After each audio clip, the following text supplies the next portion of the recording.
সরকারের জনমুখী প্রকল্প সাধারণ মানুষের কাছে পৌঁছে দিতে শুরু হয়েছে উন্নয়নের পাঁচালী কর্মসূচি। মঙ্গলবার রায়গঞ্জ ১ নম্বর ব্লক মহিলা তৃণমূল কংগ্রেসের উদ্যোগে রায়গঞ্জ প্রমোদা সুন্দরী হাই স্কুল এই কর্মসূচি অনুষ্ঠিত হয়। উপস্থিত ছিলেন রায়গঞ্জের বিধায়ক কৃষ্ণ কল্যাণী এবং ব্লক সভানেত্রী অনন্যা মজুমদার সহ একাধিক নেতৃত্বরা। উন্নয়নের পাঁচালী এবং জনসাধারণের জন্য ঠিক কী বার্তা দিলেন বিধায়ক, শুনুন।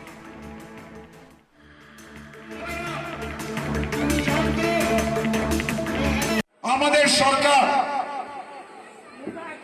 রায়গঞ্জে কর্ণজোড়ার স্পোর্টস কমপ্লেক্সে একটা শপিং মল বানাচ্ছে। সেই শপিং মলে আপনাদের জন্য ৫৬৭৫ স্কয়ার ফিটের দোকান আপনাদের জন্য সরকার প্রদান করতে চলেছে। সেই মলের টেন্ডারও হয়ে গেছে, কিছুদিনের মধ্যে কাজও চালু হয়ে যাবে। আপনারা যে জিনিসপত্র হ্যান্ডক্রাফটস যেটা বানাচ্ছেন আপনারা ওই দোকানে রেখে সেখান থেকে আপনারা বিক্রি করতে পারবেন। আর সেই দোকানটা টোটালি সেলফ হেল্প গ্রুপকে দেওয়া হচ্ছে, একদম বিনামূল্যে, আপনাদের ১ টাকাও লাগবে না। তো এমনি করে শুধু এটা আমাদের রায়গঞ্জে নয়, প্রত্যেকটা ডিস্ট্রিক্টে একটা করে শপিং মল হচ্ছে। আর যেখানে একটা ফ্লোর কিংবা 2টা ফ্লোর সেলফ হেল্প গ্রুপকে দিচ্ছে। আজকে আপনারা দেখুন, পশ্চিমবঙ্গকে সবাই অনুসরণ করে, পশ্চিমবঙ্গ ভারতবর্ষকে দিশা দেখায়।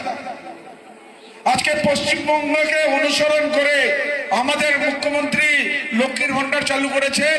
তো অনেক রাজ্যে লক্ষ্মীর ভান্ডারটাকে একটু আলাদা নামকরণ করে চালু করা হয়েছে। আর দেখেন, তাদের সরকার হচ্ছে ফাঁকিবাজির সরকার। আজকে তারা চালু করেছে, কিন্তু তার মধ্যে নিয়ম ঢুকিয়ে দিয়েছে। আপনার বাড়িতে কালার টিভি হলে আপনি লক্ষ্মীর ভান্ডার পাবেন না, আপনার বাড়িতে ফ্রিজ হলে আপনি লক্ষ্মীর ভান্ডার পাবেন না, আপনার বাড়িতে মোটর সাইকেল হলে আপনি লক্ষ্মীর ভান্ডার পাবেন না, আপনার কাছে স্মার্ট মোবাইল ফোন থাকলে আপনি লক্ষ্মীর ভান্ডার পাবেন। তো ভাই, পাবেটাকে?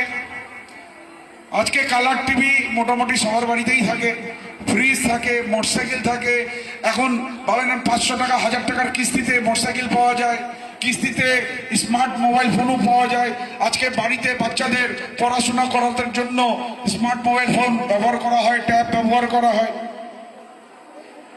আর আমাদের সরকার বছরে দুয়ারে সরকারের ক্যাম্প লাগায় তো সেখানে সেই ক্যাম্পে কি হয়, আপনারা যাতে কোনো সরকারি প্রকল্প যেটা হয়তো পাননি সেটা পুনরায় আবেদন করে আপনারা যাতে সেই পেনশনটা যাতে পান, সেই সুবিধাটা যাতে পান। তো আমরা চাই পশ্চিমবঙ্গের যে কোনো প্রকল্প পশ্চিমবঙ্গের সাধারণ লোক যাতে পায়। আজকে দেখুন, আপনাদেরকে একটা কথা বলি, আপনারা জানেন যে পশ্চিম বাংলা থেকে কেন্দ্র সরকার কত % ট্যাক্স তুলে আর রাজ্য সরকার কত % ট্যাক্স তুলে? আপনারা জানেন, আপনাদের সকলের ট্যাক্সের টাকায় সরকার চলছে, সরকারের প্রকল্প চলছে, সরকারি কর্মচারীরা বেতন পাচ্ছে।